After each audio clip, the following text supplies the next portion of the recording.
Well, I think my love of clothing and fashion started really young. But it wasn't the first thing when I was young that I wanted to be. I didn't order. I wanted to be a song and dance kid. I mean, I wanted to be on Broadway. I trained to dance, to sing, all of it. And that's what I did, and that was my focus in my life. And at the same time, I was always making small maquette theaters and making the costumes and always doing performance in the house, and costume was a big part of it. And my dad is a painter and an artist. And funny, if you research later, his work dealt with fabric. It was photorealism in the late 60s and 70s, and it's all draped fabric. So things just, become hereditary.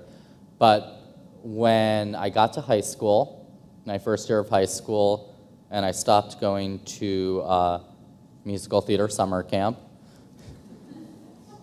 Wait to see the photos of all this Oh, on yes. the internet. And they're all those people, it's like Adam Levine and Zooey Deschanel. We all went to camp together. So it's a whole crew in LA, the competitive other musical theater camp of those actors. Yeah.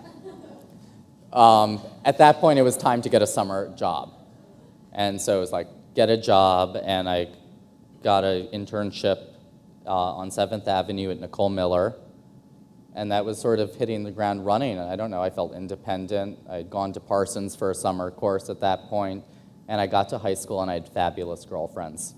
Really, that was it. I had girlfriends that were supremely stylish, that were definitely in the center of the scene at the time, and they were very inspiring, and I was wide-eyed and a mouthful of braces.